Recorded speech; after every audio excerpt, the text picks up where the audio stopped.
Break free from the shoulds and trust your own path. Are outside opinions steering your decisions? When, and I do mean when, are you going to trust yourself that you, not them, made the decision to become a project manager? Let me tell you a short story, family. One day I was on a network upgrade call, and we got to a point where we had to make a go or no go decision. This decision meant that if we did not go through with the decision, we may be in trouble with the customer. Reason why we're going to be in trouble with the customer is because we made a commitment contractually, as well as this is our second attempt at trying to make this network upgrade. So the decision was left to me. Hey, should we go? Should we move forward or should we not? And I had people telling me, no, we're not going to do this because if we do it, we may break this or break that. And I'm accounting for all of the feedback.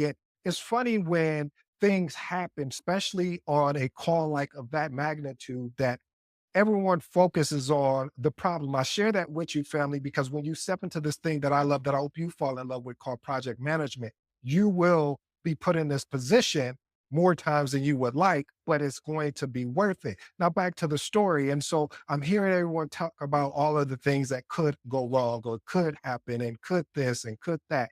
And then I had to reframe it. I said, what could go right?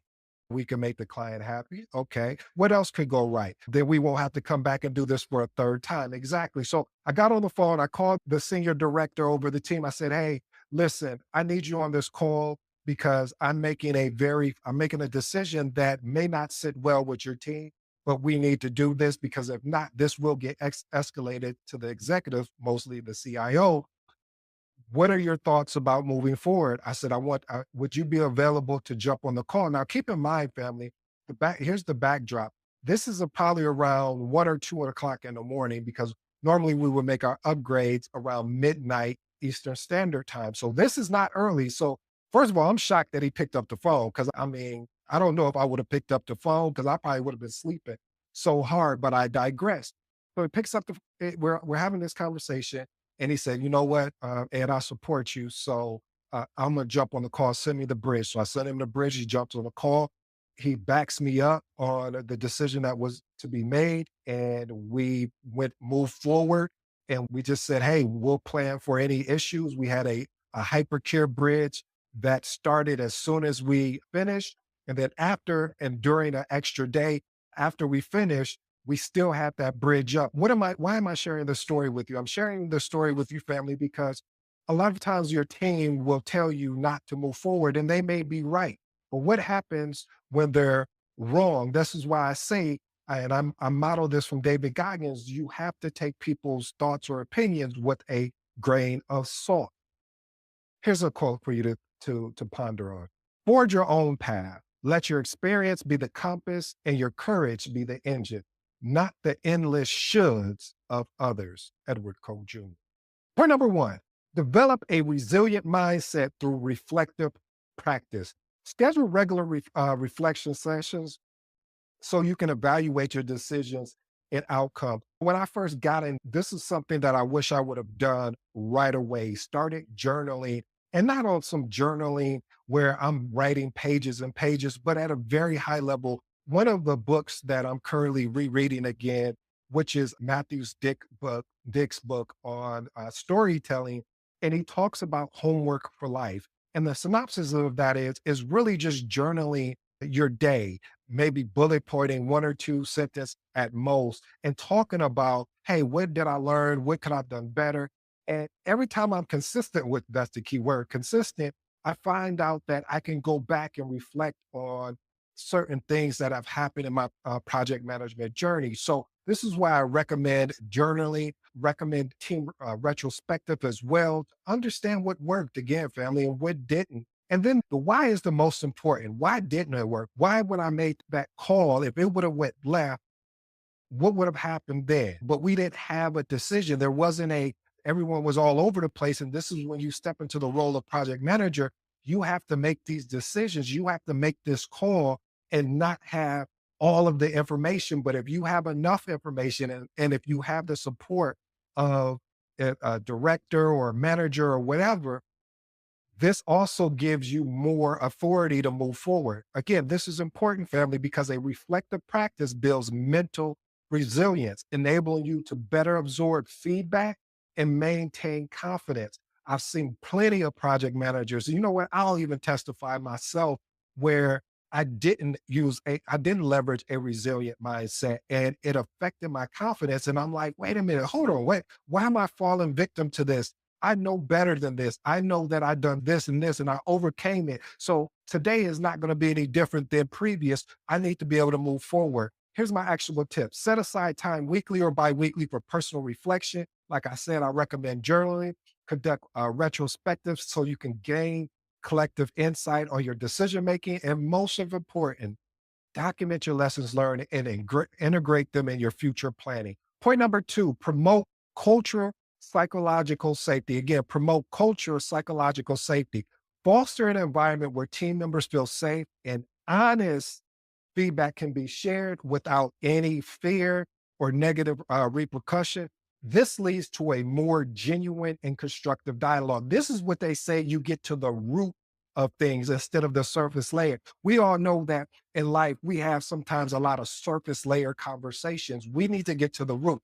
Why? What is the real issue? Does this project team member don't like this other project team member? Is this stakeholder trying to sabotage a project on purpose? What we need to have this constructive dialogue, because if we don't, then all we're doing is setting ourselves up for failure, not success. Here's why this is important. Psychological safety, building this type of culture, encourage innovative solution. It reduces someone feeling defensive because if I know that you're coming from a place of true and pure constructive feedback, I'm welcoming criticism. I'm welcoming your feedback because I know that you're coming from a place, what they'll say, of love. But seriously, though, family, really, this helps you understand the importance of being able to have the ability to trust your team and your team trusts you. Here's my actionable tips. Establish team norms that emphasize respect and open communication. And again, leveraging retrospective sessions where everyone can voice their opinion. Allow them to voice their opinion. Let them get this out of their system. If they're frustrated with you because you should have delivered a project status report on day one and you didn't deliver it to day three, let them get that out. So at least you know where they're stand. See, I like my project team up front and honest with me. I don't care if you feel like you're hurting my feelings or not, because I rather know where you stand than assume something different. And last and finally, recognize and reward contributions that lead to project improvement. And sometimes a lot of project managers, we get this wrong. We think it needs to be taking them out to lunch or doing. How about just sending a simple email about what this person did and the impact that they had on the team to their manager, and maybe copying the next level up in the leadership role to show how much this person added value.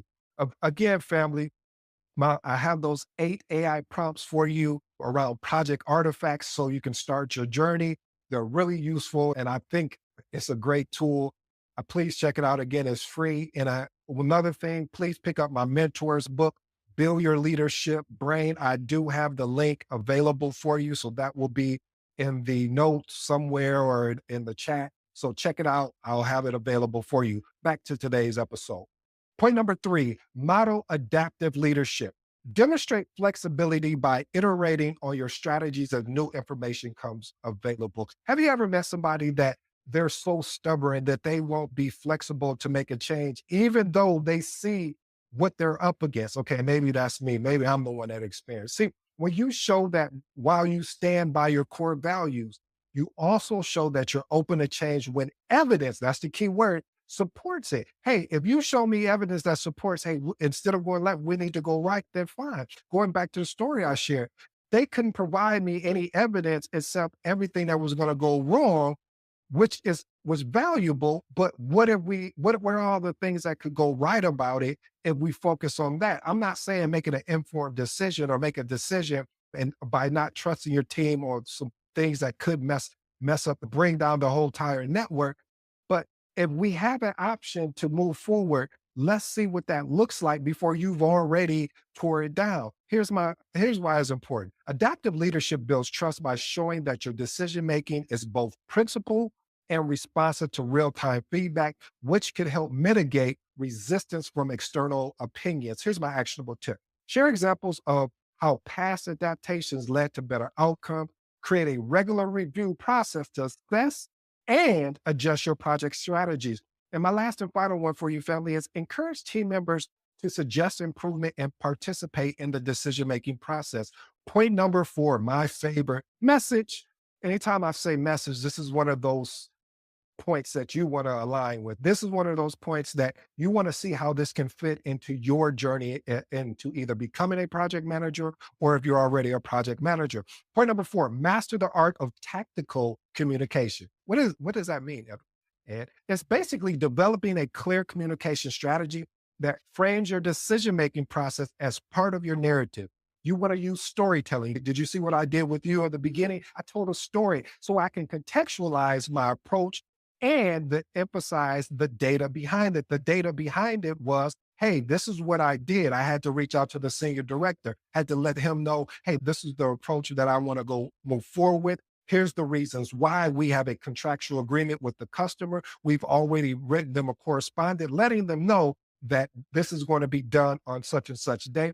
We can't go backwards again because this is our us. We've already made this attempt before, so we need to execute now. Why is this important? Because effective communication ensures that your rationale is understood. And most of all, can we put some Aretha Franklin on it? RESPECT. Okay, I'm sorry. Put some respect on it. Basically reducing basically reducing misinterpretations and resistance to your methods. Here's my actionable tips, family. Create a communication matrix that details who, what, when, and when information will be shared. Develop key talking points that explain your decision-making process clearly. This is important because when you can articulate the process of how you got to your decision, now only thing they can say is, well, okay, maybe we need to tweak that process here. Versus if you say, hey, this is a decision, I'm just going with this. No, this is the process of how I got to this decision. This is a key that one of my mentors shared with me is when he would talk with one of his direct reports, whether the decision was good or bad, he wanted to know what was the process of how you got there. And this is what we have to do as project managers. And the last and final thing, practice delivering your narrative in various formats, such as presentation or informal updates. Point number five, establish a clear decision-making protocol. I'm actually going to write a book on this of how I developed my decision-making protocol. So what you want to be able to do is define and document your process and make sure that your protocol includes your escalation path, your decision logs. So a lot of times I'll use a RAID Q log, which stands for risk, action items, issues, decisions, as well as questions, and document any alternative consideration. Why is this important? A structured protocol provides transparency and accountability, which helps counter external opinions by showing that decisions are made through a systematic approach. Here's my actionable tip. Develop a decision log template. I recommended the RAID Q log so you can capture rational information for why these key decisions were made. Define a clear, and I do mean crystal clear escalation procedure. I want to park there parenthetically, family, and inform you what I mean by a clear escalation procedure. What I mean is saying, just don't go to your leadership. And I've shared this before. Don't go to your leadership or your PMO without saying, hey, these are the solutions or solution that we leverage in order to get here. And now I have to escalate because of these reasons. Review and refine your decision-making process after each project phase. You're always going to be refining your decision-making protocol because again, you have to remember when you lead a project, it's unique. And with it being unique, there's going to be things you're going to find out about this new project. You're going to have different team members. You're going to have different stakeholders. So understand how you can refine your decision-making process as you continue to grow as a project manager. Point number six, invest in deep stakeholder engagement. This is my favorite. This is why I wrote the book. And if you haven't picked it up, The Magnetic Project Manager, is because I understood that when you engage stakeholders early and continuously, that's the key word, continuously, through structured workshops or feedback sessions, you have a chance to incorporate their insight while clarifying vision and rationale. This is why it's important, family. Proactive engagement builds trust and minimize resistance to your decision by involving stakeholders in the process. Now, I will be honest and be clear with you. Not all stakeholders are going to get along, nor are they going to like you. They're going to push back. They're going to be frustrated. Why do we have to listen to this? Or why do we have to do this? Same thing with your project team. They're going to push back and say, why do we have to do this? Why do we have to go the extra mile? Or whatever that thing is for that particular project is not always going to be, as they say, roses and cologne. I don't know.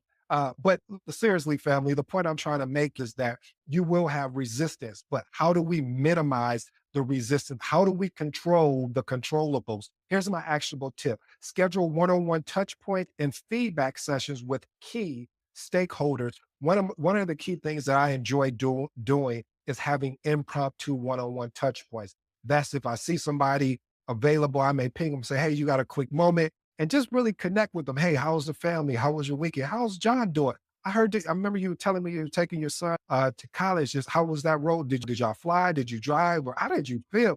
So I'm really building a rapport with them. And the last and final actionable tip is document stakeholder input and explain how it integrated into your strategy.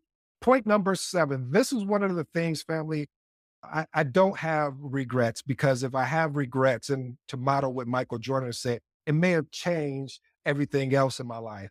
But this is one of the things I wish I would have started earlier. I'll just say that. And that is craft a customized playbook. So a customized playbook will allow me to really understand the lessons learned. What approaches did I use? What some of the, when I had conflicts, how did I address it, and what was the outcome? What were some of the tools that I used when we didn't have any tools? How did I ensure that I kept my project schedule up to date, my risk register, etc.? Basically, all of the project artifacts. And this is a really good playbook that I wish I would have had put together, but I'm going to put together now for you. Why is this important? A tailored playbook demonstrates that your methods are well thought out and based on real world experience. There are a lot of books out there around project management. And then when you go and do your homework, you find out that some of these people never even led a project, or a multi-million dollar project at that.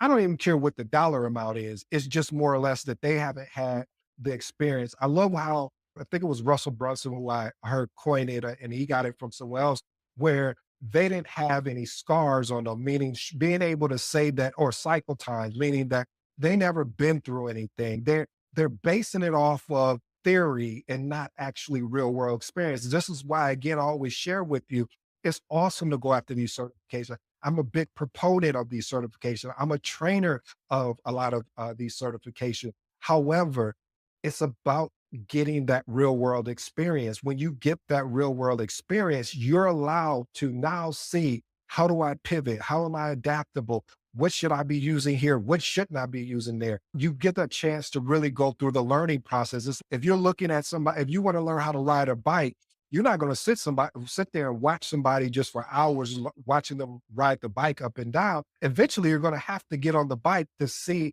okay, what do I need to learn how to do? Where my weaknesses at? And then after continuous practicing, which is real world experience, you get better. Here's my actionable tip. Create a detailed document that outlines your project management processes from initiate to closure.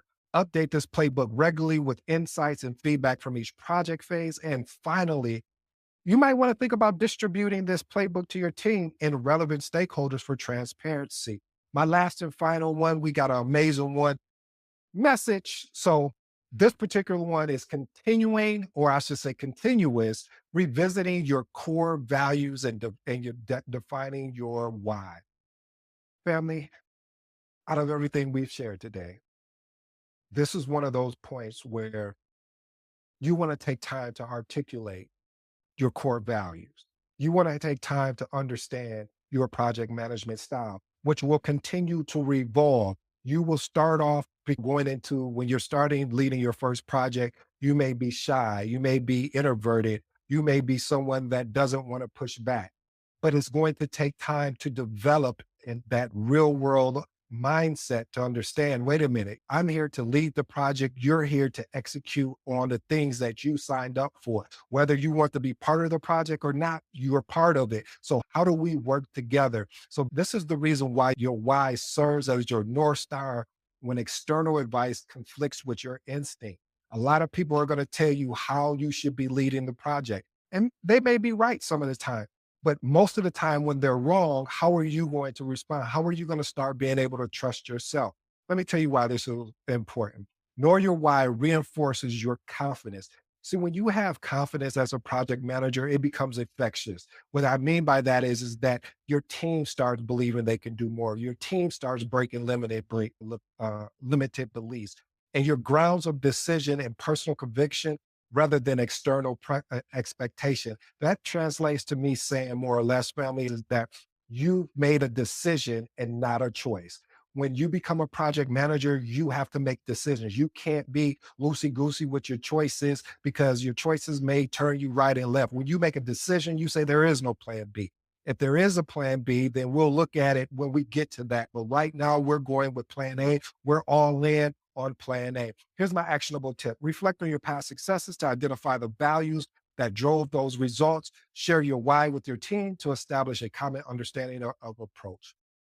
I have three transformational remarks, and then I'll let you go on your way. Again, family, I just want to remind you that we do have the Magnetic Project Management School. It is actually live for clear transparency. I'm still trying to figure out how to develop that community. So I appreciate those that are there. Be patient with me as we continue to grow up. I do want to let you guys know if you made it this far, I will be going live in there. I'm trying to figure out what the date to share an excerpt from my new book. Yes, I waited to the end. Most people would have done this at the beginning, but I have a new book that is coming out. And I want you guys, I'm going to do an excerpt from there only for that community. So I implore you to join the Magnetic Project Management School for current or aspiring project managers. All right, let's go through the transformational remarks. Develop a resilient mindset through reflective practice. Like I said, family, reflective practice builds mental resilience, enabling you to better absorb feedback and maintain confidence in your approach. You want to be able, my actionable tip is set aside time weekly as well as bi-weekly just to do a personal reflection. I recommended journaling to you. Again, these are all recommendations. You need to find something that fits you. How this information, the reason why I do this is to give you everything that I've learned and I'm continuing to learn as a project manager because I'm no different than you. I'm in the same boat as you are. It's just that I'm on the next page and you're on table of contents, but there's no difference in what we're trying to achieve. We're trying to become better as project managers. We're trying to becoming better as just human beings. So I recommend a lot of things to you. You can take it or not take it, but I recommend you see it, experiment with it and see how it fits your life. All right, I'm gonna go to the point number two, invest in your deep stakeholder engagement. This is my key here. This is where my sweet spot is. Like all the tools and software and everything, artifacts, if you do not have a human connection with your stakeholders, it doesn't matter what you do. You can throw up the next Microsoft project. It doesn't mean anything if you don't create that human connection with them. So my actionable tip is schedule regular one-on-one touch points and feedback sessions with key stakeholders. And the last and final one is continue revisiting your core values and defining your why. Knowing your why reinforces your confidence and it grounds you in your decision making process, as well as it helps you with all of the external expectations that people try and put on you. The key word is try and put on you. My actionable tips is reflect on past success to identify values that drove those results and share your why with your team so you can establish common misunderstandings of your approach. Family, I hope you enjoyed today's episode. I go by the name of ED. For all you smart and intelligent folks out there, hey, listen, that just simply means Ed. Until next time.